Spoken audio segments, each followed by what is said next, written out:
he straight up asked me, how do we protect our signals?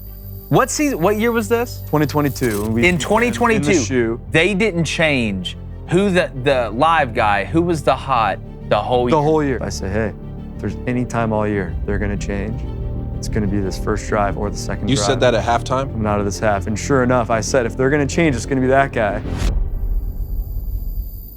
We always try and bring you the best guests, the most special guests that have been inside the fight. And today, you've heard this name before. He's a Michigan man, just like my guy David Cohn over here. Connor Stalions. Woo! Connor, what's up? Let's go. What's up, dude? In the flesh. First off, thanks for coming to the studio, bro. It's good to finally meet you in person. Yes, sir. I know we've had a lot of correspondence, especially with you and Cohn back and forth. But thanks for hopping in here with us, man. Very interested in this conversation. So, Cohn, I'm not even going to let you talk right now. I'm going to kick this bad boy off. Kick that bad boy off. Here's what for our audience that doesn't know, which is probably like 3 people that don't know about this. Tell me exactly what you did for Michigan's football team. Like, what was Connor Stalions coming to work today? What do you got going? What is the title of what you did or whatever? Kind of what was the origin story? Yeah. I guess is the best way to put it. During my time at Michigan. You know, I'm sure y'all are familiar with a college football program. There's so many things to do. There's so many people on staff. And, unless it's very military structured, kind of like how I would envision a Nick Saban staff, a lot of people do a lot of different things, kind of put on a lot of different hats. So I did a lot with recruiting and did a lot with the defensive staff. It was in defensive staff meetings and, doing linebacker, basically making the linebacker meetings for Coach Partridge and doing a lot of opponent breakdowns for the whole defense, for example. Cut-ups, just whatever. The funny thing is the signal part of, deciphering opponent signals and protecting ours, that was probably, depending on the day, no more than a third of my day. Yeah. Because from quote unquote 9 to 5, which is like 6 to 10, is catered to the linebacker position room or to the defensive staff or whatever it is that needs to be done for the defense that day. And then basically day ends, coaches go home minus a couple people that are pretty much there 24/7. And that's when I would just knock out my signal work. And, obviously the deciphering opponent signal is a big part of that, but you could argue more importantly was protecting our own. And, there's a lot that goes into that. And that all of it stems back to 2018, where pretty much every team was just abusing us from a signal perspective. Every team or specific teams? Most teams, but specifically Penn State, Indiana, and of course, Ohio State. Yeah. Well, and this is why and Cohn, I thought when this came out, you put it so eloquently. How'd I put it? Tell us. That, using the term sign stealing is such a nefarious way. You're signaling in front of 100,000 people. What am I going to do, not look? And everybody does it. Exactly. You do it in baseball. Yeah. In basketball, I am sure somebody on the staff, when the point guard's dribbling the ball down and does this or whatever, knows what that call is and communicates that. So, this isn't some new thing that just came out. I mean, people have been trying to figure out what other people are running forever. And again, like you said, you are literally on the sidelines. We used to, when I was coaching in Division I, watch the wide and see how many times we could see the signalers on the sidelines and make notes of what they're doing and what happens after, to the point where we would tag on the film the signal with what the play was. So that's why when this whole thing blew up, the reaction to it, you really find out who knows ball and who doesn't know ball. See, that's the biggest thing, because I knew that I would get criticized with my defense of you in the program because Michigan is my alma mater, and I would just get labeled a homer, no matter my criticism of the program when they canceled the COVID game against the Buckeyes or when there was a female quarterback coach. You know, all that goes by the wayside. I'm just a homer. But because Jake and Blaine both coach football, I was interested throughout this whole process. Like, what do you guys think? And talking this through with you guys, and so it sort of became laughable. But very rarely in my line of work is it more beneficial to have been the signal caller than the starting quarterback. You know, like any other situation, I wish I had thrown for 3,500 yards. But here's a breaking story taking over not just college football, Michigan football, my alma mater, and I was the signal guy. So, I mean, Lloyd Carr and Scott Loeffler brought me in. I was the live signaler. Sometimes I was the dummy signaler, mostly during Lloyd Carr's tenure. And Rich Rodriguez comes in for 2 years. I was the live signaler primarily throughout my time with Rich Rodriguez. But so this is why I was like, this is my fastball, you know, and I was trying to give the best possible information I could to our listeners. I do want to say in terms of like the bluff signals, like I don't think you would have been able to identify that I was the dummy. I don't know. I think I would have gotten you. It's amazing the amount of pride that backup quarterbacks take in their signal. If I was tasked that game day with sending in the fake dummy signals, I'm going to be the best in the country at it, or else you can't play football at Michigan. But seriously though, how did that aspect? Because you've said like you could identify a bluff signal like within a series. Right? You know, it's funny that you bring that up because I've been deciphering signals ever since 2014 at Navy. And just like anything, so that's 10 years of doing it, you just get better over time, right? And at some point, probably around 2018, 2019, with my time at Michigan, when I realized, this is a bigger deal than it was at Navy, just in the Big Ten and everyone's doing it. I realized, first of all, in my first game at Navy, it was against Ohio State. Doing this. And I went in with a blank sheet of paper, a pen, and a clipboard. And by the end of the probably third drive, I was able to call out formation and most of the run concepts, at least know when they're going to pass. Because I just told myself, and this is, I think I said this in the documentary, it's like no offense to Ohio State, but I got to be smarter than the 18, 19-year-olds on the field. Yeah. Right. So like, don't overthink this. It's not rocket science. They're just communicating a formation. You're not solving the Enigma machine of the Nazis. It's just some pre-snap information and some post-snap information. And, so it's like, it's not rocket science. And then over time, I realized, because teams will have, like Ohio State has 8 signalers. They'll have like 3 signaling to the O-line and like 5 signaling to the skills. And I just realized at some point, they don't teach how to not signal, how to bluff signal. Gotcha. They just teach you how to signal. Like, these are what the signals are. You're live, you're dummy, you're dummy, you're dummy.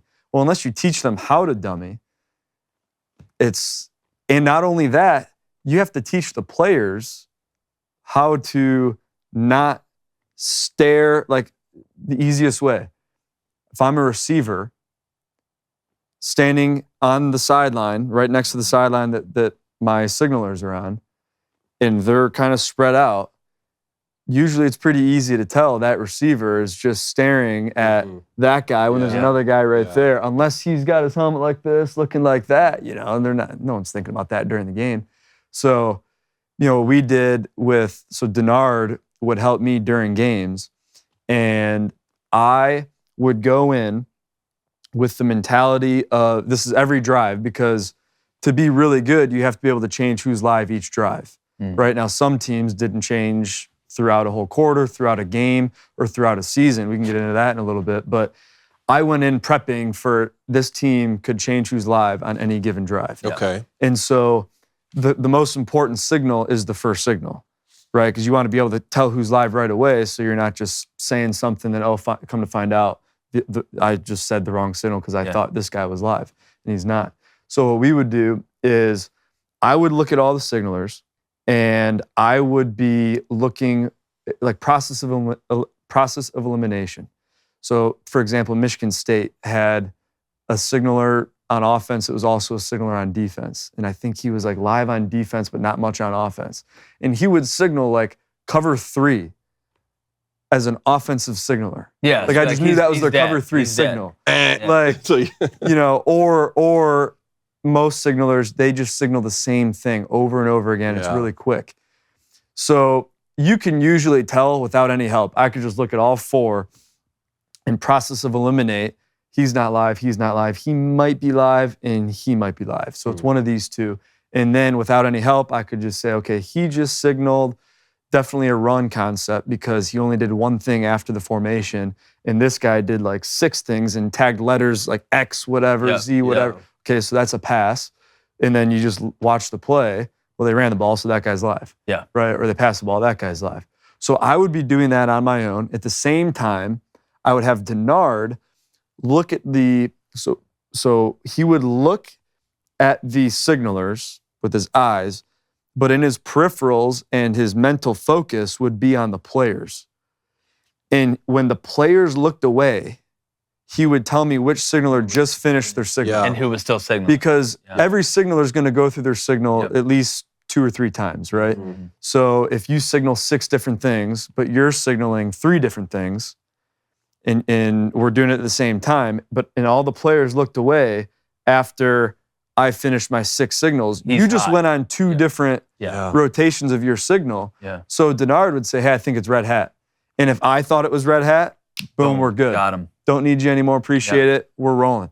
If very rarely, I'm talking maybe once a game, he would say, hey, I think it's green hat, and I'd think it's blue hat or whatever, then I just wouldn't say anything, and I'd be like, hey, let's try again. And he knew, and I knew that meant one of us is wrong. I'm not saying which one it is. Maybe I'm wrong, maybe he's wrong.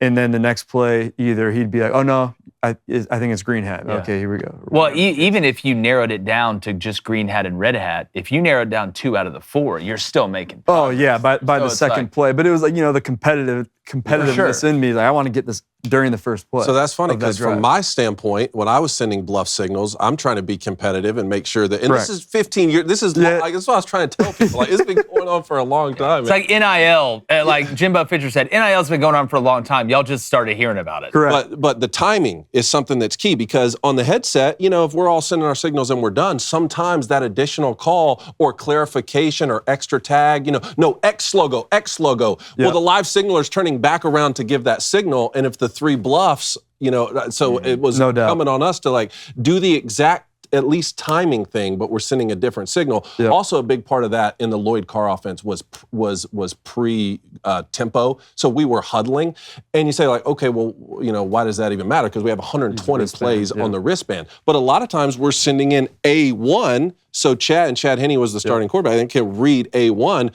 but every single play also had a full signal. Well, if I'm bluffing that day, I can't be sending in a full signal if the play is A1 and Chad immediately goes down to his wristband, or else you're going to be able to identify that I'm sending dummy signals for that one. But then to the contrary on that is like you also can't be, vice versa. You have to be aligned with whoever the live signaler is. It is more important. So, if I'm a DC or if I'm an OC and we got 3 signalers or whatever the case is, I'm taking my smartest GA or backup QB or student coach or whoever it is. I'm making the smartest one the dummy 90% of the time, not the live guy.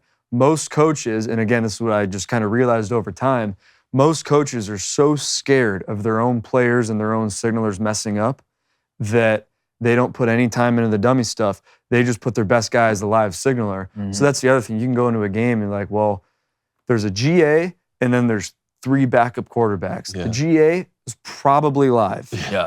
Right? Like Ohio State didn't change their live signaler in 2022 all season. The whole year. What? That's What season? What year was this? 2022. In 2022, they didn't change who the live guy, who was the hot the whole year. The whole year. Including the game against Michigan.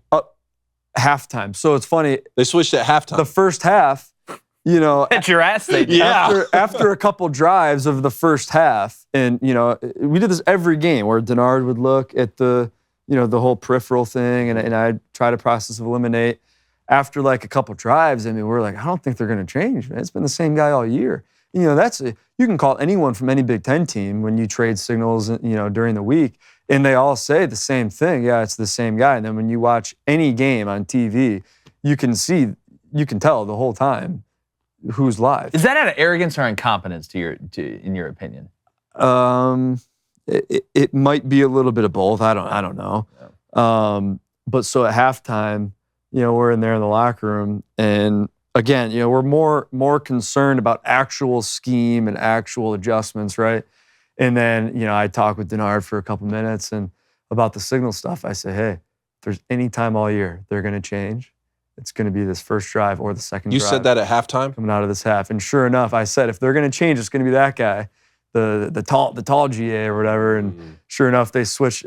I think maybe a couple plays in, I'm like, hey, what do you think? And he's like, I think they did change to which is a huge compliment. Which is a huge compliment to you guys. Like, yeah. I mean, because obviously at some point they had those coaches, the Ohio State coaches on the headset, had to say like whatever pre-snap adjustments are. Because I want to ask you about process next. Yep. But at some point they had to figure out like, dude, it's like old boy from Little Giants. They know the play. So, there's a lot to talk about with this Michigan Ohio State stuff. So, sticking with that specific game. And then we'll go back to kind of the history of the signal game within the game within the game. Yeah. That 2022 game, they did not. So I've seen articles where they say they changed their signals going into that game, which, okay, if you did, then what are we even talking about, right? Mm-hmm. But they changed their route concepts going into that game. I don't care what your route concepts are, right? If I can tell you're going to run the ball or pass the ball, or if I can, usually it's all I care about is the formation, right? And then you get a lot, hey, if they're in this formation, they're going to run 90% of the time. If they're in that formation, they're going to, do that percentage of the time. So they didn't change any of the formations, and they didn't change their pass protection signals. Oh. Like their 5- and 6-man pass pros were the same thing, I think, for a few years. Why is the formation important to you? Because you're about to find out the formation anyway, right? True, but if you go up tempo and going back to 2018 now, it's just this cat and mouse game, right? Where 2018 and 2019. And I wasn't there 2020 because of COVID. But, 2018, 19, I'm flying back and forth from being stationed out in California, and we both knew each other's signals 100%. At pretty much every signal, both sides knew the other teams, and they would just wait for us to signal, and we would signal. And then they would talk, and then they would call their play, and then I would get it, but we already called our play, right? And they hard counted. Isaiah Hole tweeted out something. We can pull that up, but we did all the numbers where if you go back 2018, 2019. I mean, I've watched every single snap when Ohio State's on offense, Michigan's on defense. Going back to 2018, I did not do the same math for this season, but we won, so it doesn't really matter anyway. Yeah. But 2018 and 2019, they hard counted a crazy amount, like 40-something times a game, where they're getting to the line, boom, they don't snap it, they look to the sideline. We already called our play. If we're in cover one, they run mesh rail. If we're in zone, they run the ball. If we're bringing pressure, they're in max protection, taking a shot. Right? That's not a coincidence. You don't go through that game and be like, every time Michigan's in man. It's like beating the dealer every time in blackjack. I remember Dwayne Haskins running mesh rail with a lot of success against Michigan. Oh my gosh. Every single time we happen to be in man, right? And every time we happen to blitz, they happen to have 7 in pass pro, and they're taking a shot downfield.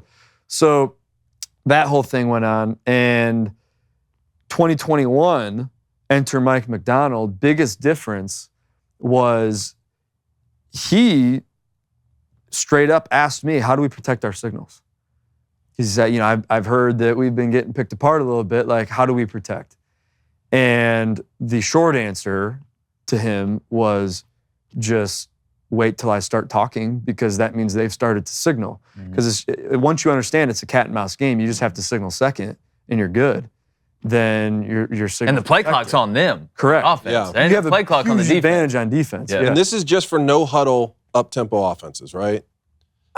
There aren't many teams that did not and still probably don't signal, Yeah. which is a whole nother conversation we'll get into later. But so yeah, he asked that. You wait till I talk, right?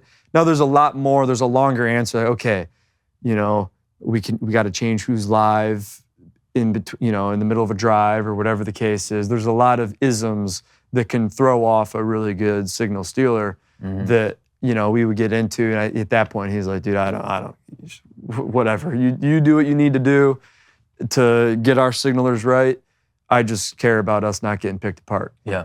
We've all been there, endlessly scrolling through these fitness influencers, selling you complicated routines that promise the world, but in reality deliver very little. But the truth is, most of these tips and tricks just overcomplicate what should be simple. And that's where Fitbod comes in, where they combine the workout planning and tracking you need to actually stay consistent and make real progress. What makes Fitbod special is how it builds workouts around your specific situation. This app crafts routines based on your unique fitness journey and available equipment, and it even factors in your recovery time between sessions. Now, their smart technology also ensures each workout hits the sweet spot, challenging enough to drive results without pushing you to burnout. Plus, with over 1,000 demonstration videos, you'll never wonder if you're doing an exercise correctly or not. It's like having a trainer who really knows you, pushing you enough to make progress without burning out. So level up your workout. Join Fitbod today to get your personalized workout plan and get 25% off your subscription, or try the app free for 7 days at fitbod.me/booster. That's fitbod.me/booster. And so for him and for Coach Minter, it was, people see me on TV kind of in their ear. It's not like they're waiting for me to tell them, oh, they're running this. And they're like, oh, okay, let's do this play. You see how successful both of them are in the NFL. Like, they're both elite defensive coordinators. And I'll get into the actual, the structure of the defense, later in this episode, on why the defense is so good schematically. But they're so good. They know what they're calling. Maybe once or twice a game, tops. They're like, wait, you said they're in this formation? Oh, shoot, he'll change the play or whatever. Very rarely. So it was more of like a red light, green light. That's kind of the way I described it to them. Of, you have a red light if I'm not talking. That means they have not signaled. So do not call your play, because they are waiting for you to call your play. And then once I start talking, that means they've begun to signal. You're now second. Correct. And honestly, I'd say about 30% of the time, if I had to guess, I'm saying, I don't know, but they're signaling, right? And that's just green light, call your play. Yeah. Like, you're good, right?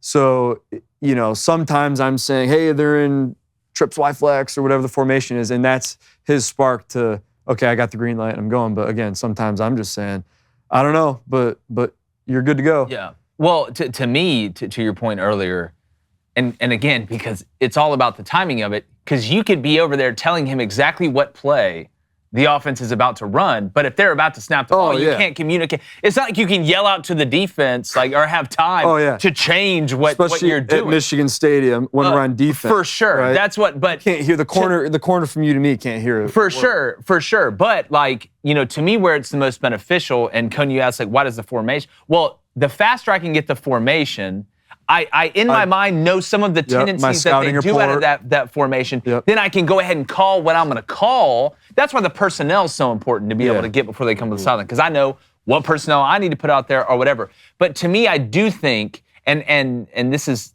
kind of a fascinating kind of offshoot of it that I want to ask you about. Like, if you're the corner, right? Because you don't huddle, you're not going to huddle on defense, right, against somebody that's doing it. You can't. Only if the offense is huddling. Right? That's the only way. So, but to me, if I'm the corner that's on the opposite side, so I'm on the other team's side, and I know if there's what their signals are or what they're signaling, because a lot of times teams, and I know you know this, they love to get in trips when the short side is on their sideline and throw the ball down their sideline. They don't want to throw the ball down. Go formation to the boundary. So go formation to the boundary, or just go 3-by-1 and keep the one to the field, because that's where they want to go. Oh, yeah. Because you get a lot more pass interference calls on guys when it's on your sidelines, and that's where they want to go. But the formation element of it, that's what triggers everything past. Yeah, I mean, not to mention, like, defensively, any given call could be field aligned or it could be match aligned. Yeah. So if you're an 11 personnel, defense is a nickel, is that nickel aligning to the field or is he aligning to the slot receiver? Yep. Right. So if you go FIB, formation in the boundary, which I used to hate that. Yeah, I mean, it's so much, and this is where high school to college to NFL, it doesn't matter as much in the NFL because the ball's in the middle of the field the whole game. Yeah, pretty much. The hashes are so tight. Yeah. College and then high school is totally different. I mean, it's literally a third.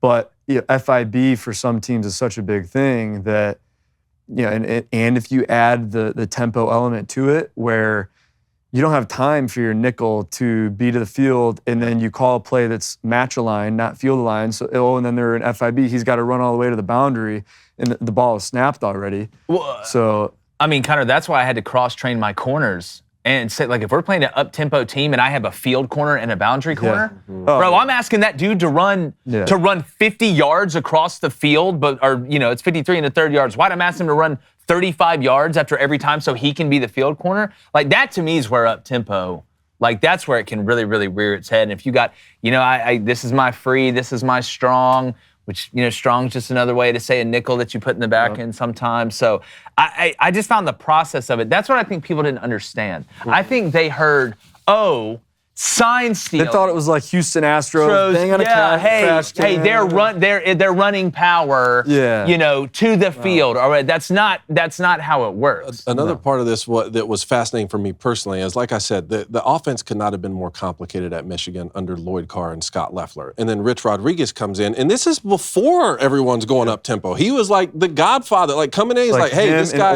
invented the spread up tempo offense, and that was bad for me personally, because it meant, I wasn't going to play that much under his offense. But I got to send the signals. So send him that triple option high school film. The signals were a lot simpler. The plays were a lot simpler, but we think we're going to gain an advantage by going really, really fast, even though it's going to be more recognizable. And so, I would like your opinion on that. Like, our defensive view this in 2023 was, one, the sign stealing as a headline is just propaganda, because even in those articles, 7 pages down, they admit it's not against the rules, right? It's the advanced scouting portion of it. Not to mention 95% of teams do it. I mean, why wouldn't I've never been on a team that did that. Even when I coached in high school, we would steal. But that's my main point is, like, if someone else is trying to gain an advantage on you, like when Rich Rodriguez came into Michigan, we're like, we want to gain an advantage by being the fastest, and we're going to have our workout plans all winter and summer based on that. We're going to try and gain an advantage. If your team didn't allocate some resources, right, to someone like you, like a percentage of your time needs to at least try and decide how they're trying to gain an advantage by signaling instead of huddling, wouldn't the team be doing a disservice? No doubt. Yeah.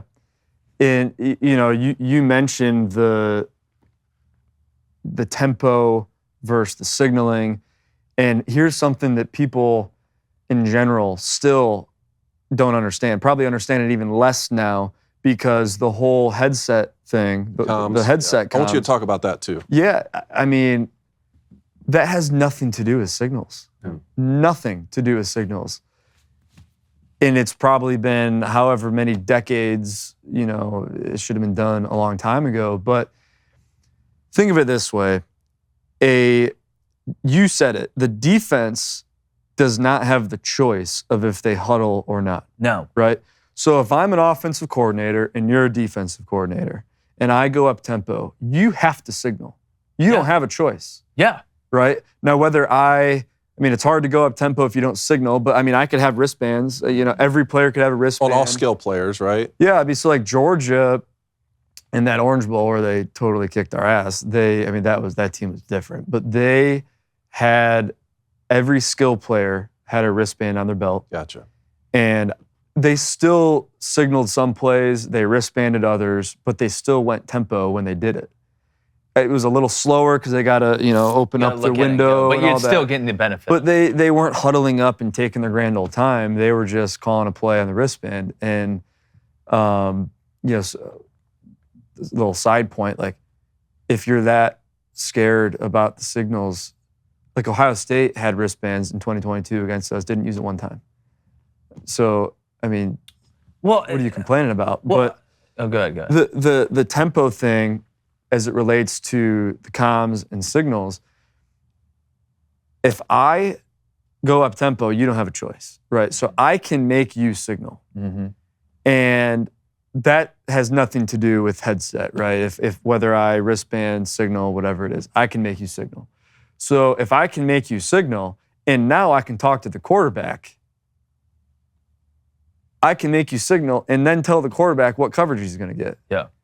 And that's already been happening. I mentioned this on the bus with Taylor and them. I mean, I'm aware of an ACC school who had apparently, I mean, I don't care to prove this or whatever, but I've heard from multiple different people around the country that there's a certain team that had already been having Bluetooth to the quarterback before it was even a thing. Really? Because people view it as a solution for signaling, when in reality, it's not a solution for signaling. I can't tell you how many phone calls I got this last season from non-Michigan teams asking me if I still have so-and-so signals. Hey, do you still have Ohio State signals? Oh, I bet. And it's like, yeah, I just tell them, that was over a year ago. They'd be crazy if they hadn't changed them by now, and, who knows. But, that just tells me everything I assumed, that signal stealing is now more relevant because of the headset.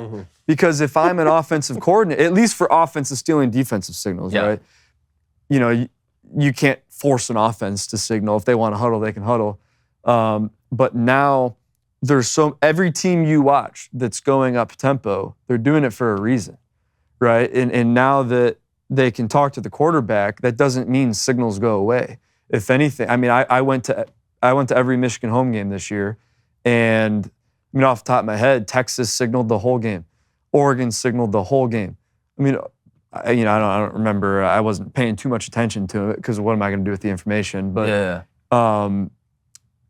I mean, why would you signal if you weren't telling the quarterback, hey, they just called this, they just called that? So signal protecting and signal deciphering is arguably more important now than it was before the helmet comms. Wow. I think that's a great point. I want to ask just quickly to make sure I heard you right on something you just said, and I want to stack a point on top of the one you just made. So, and this is alleged, so you just heard, you're not confirming this or whatever, so I want to make sure that's prefaced before. You had heard an ACC school had been using the communications in the helmet before it was legal in college football. Correct. Man, that would because I don't think people view it as legal or not. I think people view it, just fans in general, view the helmet comms as a solution for signaling. No. The solution for signaling is huddle up and wristband. Yes. That's exactly right. You could do that ever since football was invented.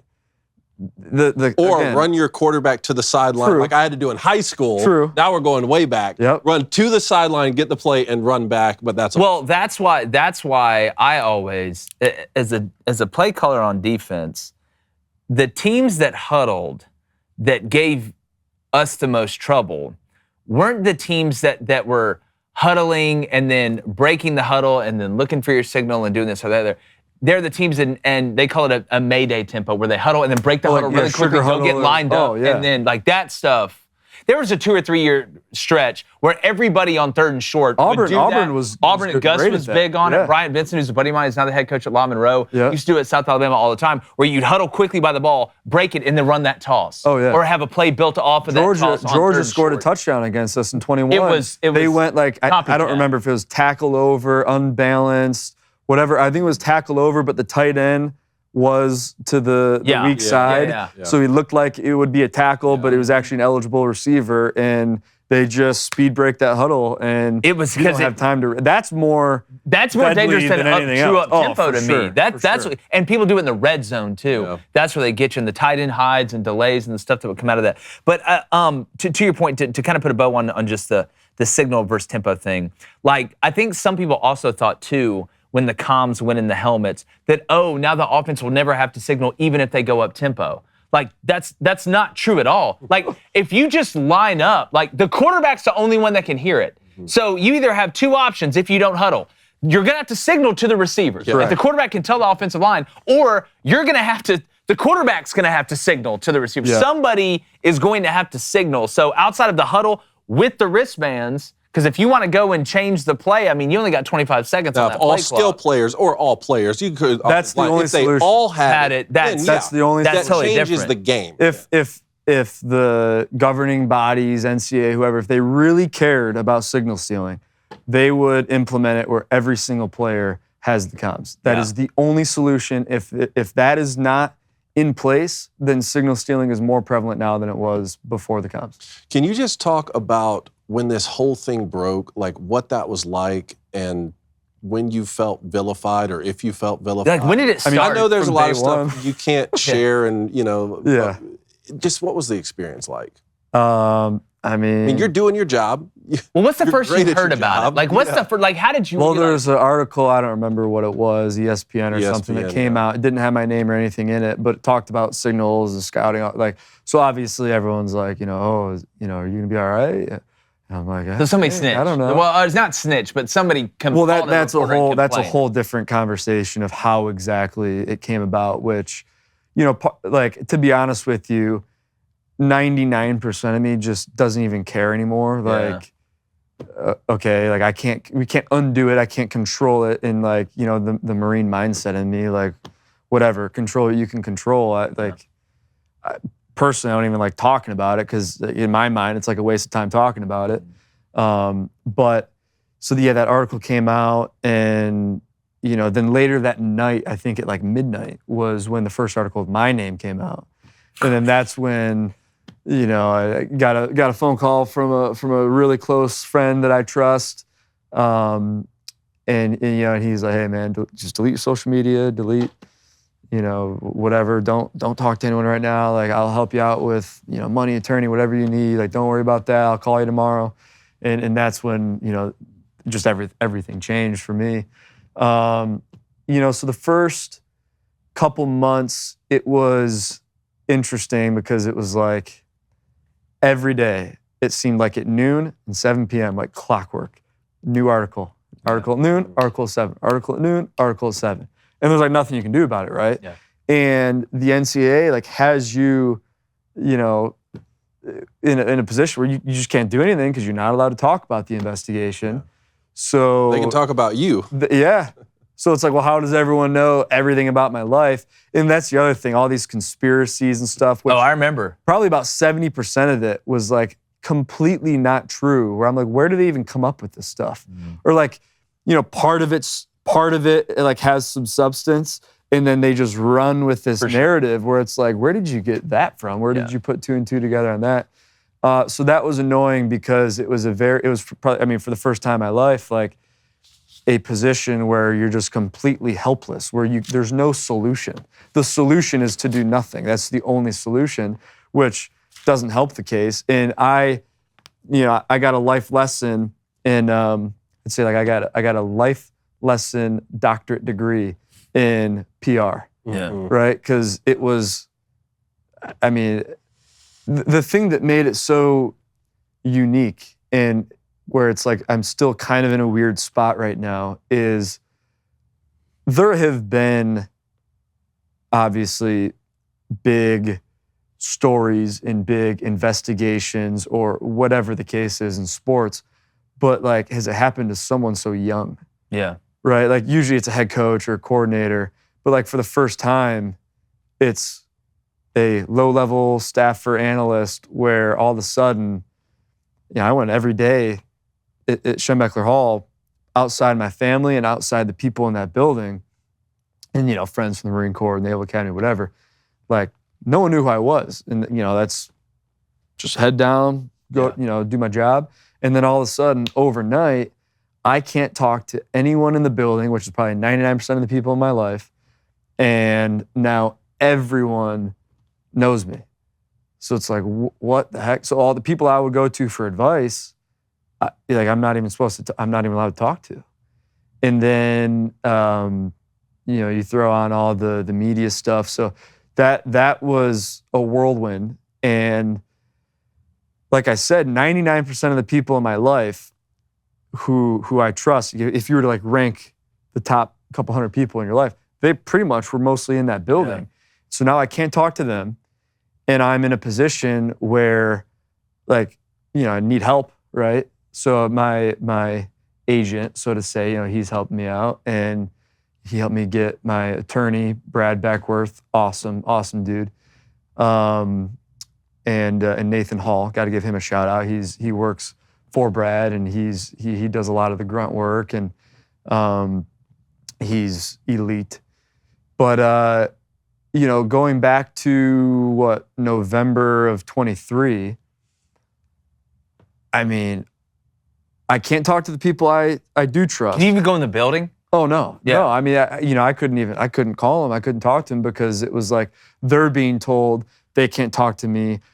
I was no longer with the program, but I can't talk to them. So it's, And they know it's bullshit. Yeah. So, but they don't, everyone, and I understand, everyone's got to protect their own career. For sure. No doubt. You're protecting the brand too. For sure. Yeah. So I'm not going to call them and put them at risk, right? Mm-hmm. So who do I go to? So I got my, so Frank Clark, good friend of mine, his previous agent, Eric Burkhart, awesome dude.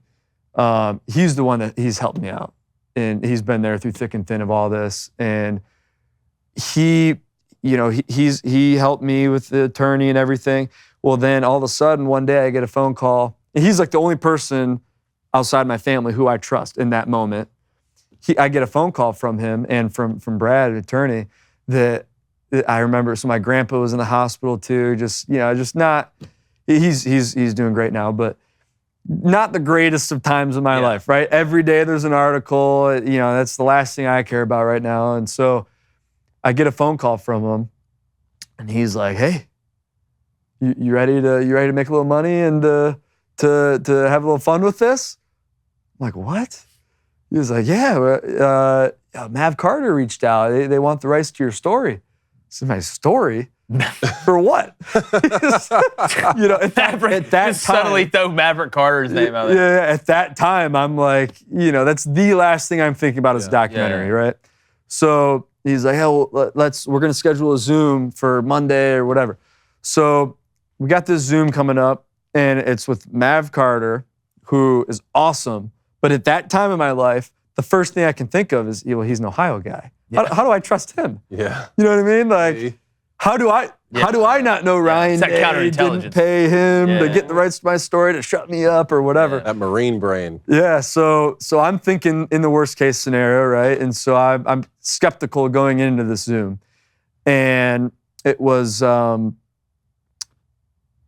Zoom was great. I mean, he and Jamal Henderson was his guy. You said it was cool? He was cool? Oh, yeah, they're great. Yeah. And, they said all the right things, and we chopped it up over Zoom, and I think they understood pretty early, like, oh, yeah, no, this could be great. Like, he's great at telling the stories with this. And I got to tell you the first game of the signal protection and stealing and use, because that was the story I told them.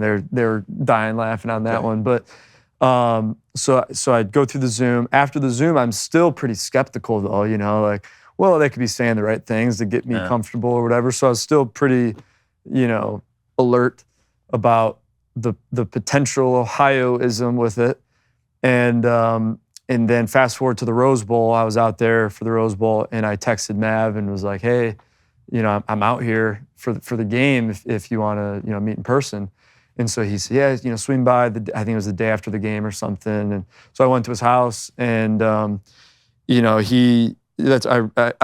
already gotten to know him pretty well, but I really got to know him well. And come to find out, he's good friends with a couple of the Michigan donors, and he he's just a good dude. And I straight up asked him, I'm like, well, what are your thoughts on Ohio State as it relates to this documentary? And he said, he's like, obviously I'm a Buckeye first, but I'm a Big Ten supporter. I think you've gotten railroaded, and I would like to see Michigan win the national championship because the Big Ten hasn't done it since Ohio State in 2014. And obviously Ohio State got it now, so I'm sure he got a win-win. He got Michigan winning the Natty. He got the documentary, which did well, and then he had Ohio State win it the very next year. So you couldn't draw it up better from a production standpoint for him, and uninterrupted. But I left his house pretty confident. Like, okay, no, I do trust him. He's a good dude, and he definitely backed that up throughout the entire process. Micah Brown was the director that he hired. Micah's awesome, and Micah was a great mentor throughout the process. So the whole thing worked out well when I was very skeptical at first. And I know he went on McAfee's show. He kind of said the same thing. I don't remember if he said like, "Yeah, I don't know if you trusted me at first." Yeah, but, really? I mean, he knows it's Michigan Ohio State, right? So, but no, he was great, and there's a lot of politics with. Netflix has their say in the documentary. The production company has their say. The director, and Mike and I were pretty much, kind of on the same team the whole time because we worked hand in hand together in that. I didn't get it. It was interesting because you can't make the documentary without hearing from me, like, well, what should be in it, who should be in it. And otherwise, because it's like my story. So how would you know who to interview and all that? So I kind of gave him my notes, and then, whether it was him, a combination of him, the production company, Netflix, they kind of took it and then they ran with like, okay, yeah, we need an Ohio State touch with like the Ohio guy. Like, yeah. If it was up to me, Ohio wouldn't be in it, but I get it. You gotta have you gotta have the balance. Which everybody just wanted a fair documentary, a fair look at what's going on. And then obviously like there's a lot that was left out, from whether it was like the NCAA interview that was in there or just different stories like what I talked about on the bus and what we're talking about now that me in my mind, I'm like, oh, well, the world needs to hear this or whatever. Yeah. And, Netflix is kind of balancing like, well, our audience is worldwide. So they're kind of like, well, we need him to explain what a first down is, and Mike is like, he's not doing that. Like, what are you talking about? And so it kind of a checks and balances of not going too schematically in depth like we're talking about where they can cater to everyone. So overall, I mean, it was good. I can't complain. It was. No, I thought it was great. It was fantastic. Good. Tell us that you referenced a story. Wisconsin. Yeah, please tell us that. So I couldn't make the first game or two in 21, and then like I think it was the fourth game maybe that I told Coach McDonald, like, they huddle up or something. I think it was Rutgers. They huddle up on every play. Like, it's going to be irrelevant. Like, you just wait till they huddle and you're good. Wisconsin game comes around, and I'm stationed in Southern California. Okay. And the game's in Madison, Wisconsin. Well, there's no direct flight from LAX to Madison, Wisconsin, right? Yeah. You gotta layover in Chicago. So I always took the red eye every Friday night and land Saturday morning of the game. Well, so this morning I land at 6 a.m. Chicago or whatever it was, but kickoff's 11 a.m. local time. And I had maybe a 1 hour layover and then a 1 hour flight to Madison. So I was going to land at 9 and okay, I'd be good. I'd get there around 10, like no problem. Well, I get to Chicago, no problems. We get on the plane, and all of a sudden they get on the comms and say there's a mechanical issue with the plane, and everyone's gonna have to get off the plane. I'm like, you gotta be kidding me. Kickoff's now in 2.5 hours, 3 hours, whatever it was. So we get off the plane, and usually at an airport, you see like that guy that's, at the desk, like demanding an update. What's going on? You're like, who cares? It's not that serious. Like, no, I was that guy that day. For sure. And I'm like, I need an update. Like, is there going to be a new play? What's going on? And now I'm in a position like, do I rent a car and just go and then try to find parking and maybe get there like right at kickoff? And if I do that, I got to decide to do that now because every second I waste is a second at the back end. So I just stuck with it, and they got a plane that came in. And so we take off. The flight was like, I felt like it was 15 minutes. It was like not as advertised. I was like, oh, that was way better. Oh, no, we're still good. We're right back on schedule. Well, we land, and we waited for a whole hour for a gate to open up. That's the stuff. So I'm on the plane in Madison, Wisconsin. Kickoffs in like 20 minutes. And I'm like, are you kidding me? Did I fly out here to watch this game on YouTube? For sure, and not even on my phone in the city of Madison, Wisconsin? With Wisconsin signals in my mind and everything. Like, you having to call them from they're like, hey, this guy's calling the coaches from the bar, telling them the. So I order an Uber, and I just messaged the guy, and I'm like, dude, I will pay you $100 cash if you just wait. When I get off the plane, I will sprint to you. So he's like, all right. So I get off the plane. Eventually, I sprint over to him. I'm literally watching the beginning of the game on YouTube TV on my Uber ride to the game. And I get to the game. They had, it was like our DFO, I forget who it was like at the gate with my pass waiting for me or whatever. And so I had my backpack. So I'm running there, and security's like, well, we got to go through your backpack and all that. And I was like, just take it. I give him the backpack and just go. I love it. So I literally, but you made it though. I'm sprinting down the tunnel, as we're getting stopped on 4th and short, going into the TV timeout for our first defensive play. So I am like completely out of breath. Right as we're getting out of the huddle from the TV timeout, and McDonald is like, he's about to call his play or whatever, and here I am right behind him. Oh yeah. All right. We're gonna be fly flags. Wow, dude. So that was pretty fun. That stresses me out. Oh, it was very stressful. But you made it though. Yep. And put yourself in my shoes. Like, we've been getting taken advantage of for multiple years with the whole cat and mouse game. Like, here's my tryout with like making sure we get some chemistry down. And Wisconsin's not up tempo, so it's like just getting a groove of the red light, green light, and making sure that you're not calling your play before they call theirs and all that, and just getting the whole system down.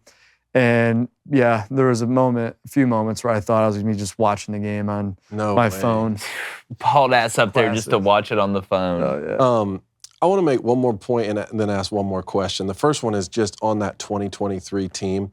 It said a lot to me from afar to watch the way they responded in the middle of a season after all of those allegations had broken nationally and, like you said, daily on an hourly basis, continue to come out with a schedule that was already backloaded. Oh my God! Right? Penn State, Maryland, Ohio State. When Jim Harbaugh gets suspended, I'm like, that's a top 5 game. Important game in Michigan football history, because you could just lose that game just because Penn State's good. But the optics and the narrative would be, look what happens when you don't have the signals anymore. And then if you win that one, guess what? Now you got to go play the Buckeyes without him. And the optics are the same thing. And then if you win that one, guess what? You get to go play the SEC team, whoever it's going to be, happened to be Alabama, substituting for Florida State, not making the college football playoff. Let's see what you can do without the signals now. The way that team responded, I think the 2023 team is the greatest team in Michigan football history. I mean, I'm not going to argue against that. It's just like that's a high-class problem. Yeah, you got the Miami Hurricanes in the early 2000s. You got USC in Texas, mid 2000s. You got obviously Bama's dynasty, but like specific teams. Just LSU in terms of program history, where they rank with those other like USC and Miami. Georgia 2021, 22, that comes to mind. But yeah, 23 Michigan, especially given. Well, I mean, I forget who told me this, but they don't make documentaries about any championship team, right? It was like the story and the drama that was mixed in with it. That I think my dad said in the documentary, like, oh, they better win. And they did. So I think it just goes to show how tight knit. You know, that whole Yes. team, the whole program. Yeah. Like, you know, and still to this day, like, you know, Mikey Sanders still, JJ McCarthy, like, you know, that they're like family. You know, like that's, you know, I felt that way when I was in the building, still feel that way now. And that whole team is just so was always and still is so tight knit, from the staff, from the head coach all the way down to, you know, GAs and student coaches or whatever. Well, to me, what the uniqueness I think about that team from the way that I saw it was, with all the stuff that was going on, the optics and the, you know, the villainous role and like cheaters and this, that, or the other, I wonder if, because now I think it's damn near impossible to develop a team the way that that team was developed, where you have guys that stick around with each other for so long that you build a relationship enough to be able to withstand that. I mean, we fast forward 4 years in the future now with the transfer portal. I don't know if you'll have teams that had guys that stuck around that long to be able to withstand, because that's something you only withstand that as a team. And the sport of football is so unique in itself because it's the ultimate team sport. It's the greatest team sport. There's so many people involved and so many people have to do the right thing at the same time. It's that the only way that's sustained is if you have so much equity built up with each other that there is no flinching, there is no lack of trust, there is no, I'm going to be the one that lets the other guys down, or maybe this is the reason, or maybe we are. And if you don't say. think you're in the wrong in a scenario, that was where I was coming from. Yeah. Like, if that team thinks that they're in the wrong, or this guy, this analyst down the hallway was always doing something illegal, and we're cheaters, there's no way you withstand that and go undefeated. Because if you actually believe, well, yeah, we were winning because of that. Now it's for like, sure, no way. But it's almost like, you know, and I'm not saying they were like playing for me. You know, they're like friends, like younger brothers or whatever. Obviously, there is some sort of element of like, we got you. But they were so, you know, resilient just in general, and they knew, like, we knew that whole season that was like, we got to win the championship this year. Like, this is the year to do it. And, you know, it's funny, people are all, especially Ohio State, Michigan State fans, whoever, are always going to have their opinions, thinking it's like the banging on the trash can, you know, Houston Astro type thing. But, you know, people, first of all, I was with the defensive staff. Michigan, if we're talking about Michigan's offense, Michigan huddled more than any team, I think it was with the exception of like Air Force and Iowa or something like that, Army and Iowa. And so, I mean, you can't steal signals if you're huddling up, wristband, go talk about it. They still haven't called their play. Then they call their play. You're already breaking the huddle. You already know what play you're calling. Like, right? People treat it like JJ and I had some sort of, you know, telepathical. But he didn't throw as many touchdowns after. Yeah, which, by the way, that graphic doesn't even include the Michigan State game that he had like 5 touchdowns in the first half. Record. Yeah. Well, that's why when you don't understand the process and the timing of how things actually work during a game, then you allow yourself, and I'm not saying that everybody should. I mean, again, if you either coach or you played, or if you don't, there's no way for you to understand that unless you know somebody that explains it to you. It just opens the door for the conspiracy theories of, oh, well, they know exactly what play. They're telling each other where the ball is going. Like, no, because in a game of inches, just knowing the formation can put you ahead and make the difference, as opposed to saying, hey, they're running sluggo to the field because they did this. Like, that's not how it works. In baseball, you have time, because if that pitcher's tipping his pitches and I'm sitting there at the plate and it's me and I'm like, oh, I was listening to Chipper Jones talk about Randy Johnson, how he was the most successful hitter against Randy Johnson because he knew when the fastball was coming, when the slider was coming, because what Randy Johnson would do with his pinky. You don't even have that amount of time in football to do that when you look at the process. And I don't think people understand that. Those are great points there. I want to ask one more question, because as if all of this story weren't enough, Afterwards, you find yourself coaching the #1 high school recruit in the country, Bryce Underwood, who flips from LSU to Michigan in another, like the second most seismic story for Michigan football in the last couple of years. You just like can't make that up. You couldn't. It's like somebody tried to make a sequel and find a story. Like you can't. You know, they got documentary part 2. Yeah, like they tried to just, all right, we got to make a sequel to this. Like we got to think of a story. Like what's the next craziest thing? It's like you can't. That could happen. And I know you don't have a ton of time, but you know, what was it like coaching Bryce Underwood? What really makes him special, and what should the expectations be for him in year 1 or throughout his career for Michigan fans? Yeah. So my first time meeting Bryce was the Sunday after Michigan State game this year, and that was their first Sunday going into playoffs. And so I get there, you know, I was basically told, you know, hey, you know, team's been having some. And rightfully so. I mean, they're very talented. Obviously, we have the best player and Elijah Dotson and a bunch of other guys that are really good skill players. You know, it's like, hey, go in there, you know, help kind of revamp the offense. And there was another coach that came in and kind of helped revamp the defense for playoffs. And it's funny because it's obviously rare that a high school coach would go from one team to another during the playoffs. Because it's like, well, why would you want to coach from a losing team going on to, you know, a playoff team?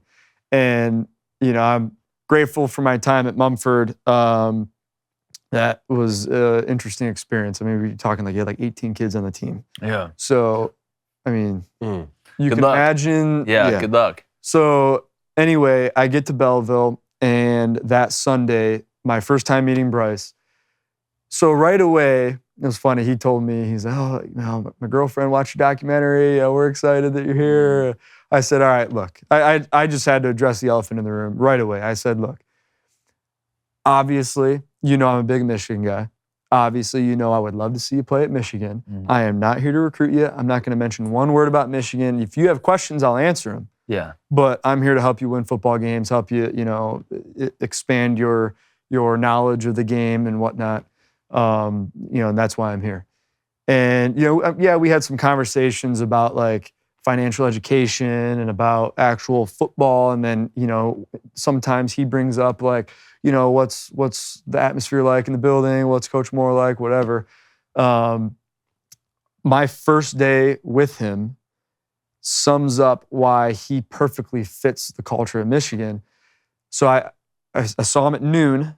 We did have like a 1-hour team meeting or whatever, but we were there from like noon to midnight, day 1, 12 hours of football. And, you know, I've been around a lot of successful football players. Only one other player comes to mind who like, you just keep talking and you're like, you know, did I keep going? He's like, keep going. You know, and it's like, hey, we talk about that, keep going. Truly love it. And it just doesn't stop. Ernest Hausman. Oh, wow. He lives in that linebacker room at Michigan. Yeah. He's the only one, because I would literally sleep in Schembechler Hall like 5 days of the week. And so I'd be there till I just got tired and couldn't. I'd be up doing work till 2 a.m. And Ernest wasn't there till 2 a.m. But he would be there super late. I mean, Ernest loves football. Bryce it's the same. And, you know, we're talking like the Tuesday or Wednesday of that week, going into our first playoff game, which we won like 68-0. And, you know, we're a high seed, and, you know, they hadn't blown them out like that, but, you know, we incorporated some new formations. They only ran like 3 or 4 formations, so we installed a lot in 1 week. Try to find that balance by not doing too much, right? Yeah. But, you know, we changed a couple things up. We didn't want to like change the verbiage of much, so we just kind of added on to what they had. And, you know, Bryce taught me the whole playbook in a couple hours. And during that would ask him, you know, hey, what about should we add these formations? Like, is this too much? And he's like, no, keep going. Like, what about everyone else? He's like, don't worry about everyone else. I got it. Yeah. Like, that's just the type of guy he is. Like, so they only really were, I'd say 95% 10 personnel. Did not use a tight end. They had a good tight end body though, defensive end. And they pretty much were just like 2x2, 4 remove, 10 personnel, and 3x1. Doubles and trips. Oh yeah, like no formation of the boundary or nothing, no pre-snap motion, not a lot of stuff like that. So I mean, for all the pre-snap stuff, which formation, motion, and all that, I literally just used Michigan's terminology or a version of it. Yeah. And subliminal. Yeah. And so I mean, I mean, it's not rocket science. It's pretty simple, but. And I'll get into the Michigan, if you want to talk Michigan defensive stuff. I mean, it's the greatest nomenclature, which enables them to be so versatile. We'll get into that in a sec. But so yeah, we installed the whole pre-snap stuff. So now we're zacking across to trips and messing with getting man zone ID and all that. And he's just like, keep going. I like to hear this. I'm like, I bet you. I'm like okay, I'm like, so you can handle this, and I get. I don't know. That 12 million starting to sound worth it. But what about the other, the rest of your team? Yeah. Every time, don't worry about them. I got that. Don't worry about that. And that's the type of guy he is. I would get phone calls from him every night at like 10 p.m. prepping for Ann Arbor Pioneer. I get a phone call, Bryce Underwood. Hey Bryce, what's going on, man? You good? He's like. Hey, I'm play 24 of the Pioneer versus Saline game. Do you think the boundary safety is actually? Wait, no, I got it. Boom, hangs up. Yeah. I'd be like, I love it. Come on, God, I love it. Like, come on now. Like I said, if I had 11 of you. Oh my gosh. So obviously everyone raves over his athletic ability, Sure. And when you just see him in person, obviously you guys have seen him in person, it's like, yeah, he's got the potential to be different, right? And then you see him throw the ball, like physically, oh my gosh, the first time at practice, the very first play that, I knew exactly what he's supposed to do because it called the play and the script in practice and everything. It was 3x1. He's got like a yes, no, to the X receiver and then go through his progression, right? And this X receiver is like locked down. And he just goes to throw it anyway. And I'm ready to kind of chew him out, like you just kind of set the tone. Like, I don't care who you are. Like, you got to go through your progression and everything. Like, don't just try to play hero ball the whole time. And he goes to throw this to a absolutely blanketed receiver. And it was the most perfect back shoulder fade I've ever seen in my life. And I looked at the other coaches, and they were like, yeah, wow, he's I'm good. Like, holy cow. Yeah. Well, all right. He knows what he's good doing. job. Yeah. All right, let's go play two. Good coaching, man. Yeah, good coaching, man. So fast forward to that first game. I'm up in the box. I just didn't want the attention of me being out on the field and all that, rightfully so. My first game in a box. I'm more of a field guy myself. And we're playing Ann Arbor Pioneer. They were too high, running just quarters, and we were in 3x1, 10 personnel. Would they trap the boundary, or was it true quarters? It was mostly true now. quarters, I think. It was irrelevant to this specific play. We were running a pin and pull to the boundary with a bubble RPO to the field, putting that Mike in conflict. Does he apex out, and is he actually responsible for 3 or not? Or does he play the C gap? And he kept, I forget exactly what they were doing. I'm pretty sure we couldn't have gone wrong either way. Yeah. Like he wasn't truly apexed out there, but also they were closing the front to the back, who was to the field. So we were creating 4x1 essentially. Yeah. And we just kept running it. Not literally over and over again, but a few times a possession until they adjust. And finally, we called that play, and they go to one high. They rotate the safety down. Yeah. So now they got the extra fitter in the box, and they close the front away from the back so they can account for the bubble RPO, and they got the front closed for the pin and pull. And as I see it up in the booth, a great view in the booth, I'm like yelling over the headset to try to get the signalers to get Bryce's attention. Like, yo, have them flip the run or whatever. As I'm yelling it, I see him signal to Elijah, who was the ex-receiver, to the boundary. I just see him signal something. And, and this was I've only been there for a week, so I don't even know what he signaled, right? Like, I'm pretty new. That's ironic. So that is unbelievably ironic. So I'm like, what is he doing? Whatever, he's doing something though. He sees something. Well, I trust it. And sure enough, he tags himself. He tags a same side RPO, which is not very easy. And so running pin and pull of the boundary, he reads the overhang or the rotated safety to the boundary, and he pulls it, throws the slant, the little glance route, and then Elijah makes a play and scores a touchdown. That other DC had to be like, man, damn, dog. I got to run 20 of them out there. That is when I knew. Again, I've been around a lot of successful people, and I don't want to compare people, right? Like JJ he's his own quarterback, right? They're different, players. But that's when I knew, holy cow, he definitely has the mind of a current junior, senior, you could even argue NFL, quarterback. He just, for him to make that adjustment, as I'm seeing it at the same time in the booth, it just spoke to how brilliant he is. And he was obviously very successful high school career. I think what made him so successful in his high school career throughout the whole 4 years was his ability to understand the opposing defense just as well as or better than the defensive coordinator understood it.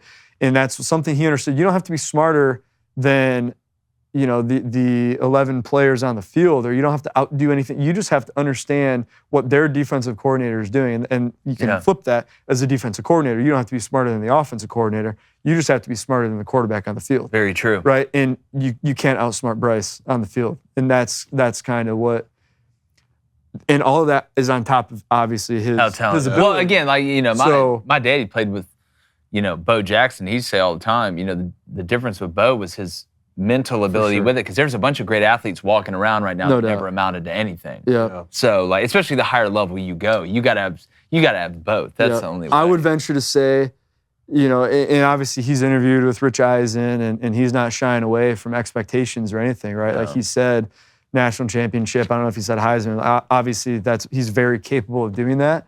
I would venture to say he has currently, right now, as he is technically a freshman now, but he's still a high school year. His classmates are still in high school. As a high schooler, he has the work ethic of an NFL player, and he has the knowledge of the game of probably a 2 or 3 year college vet, and that is. And I was already excited. Yeah. What a treat this was, dude. Yeah, Thank you man. for stopping by. Connor, again, bro.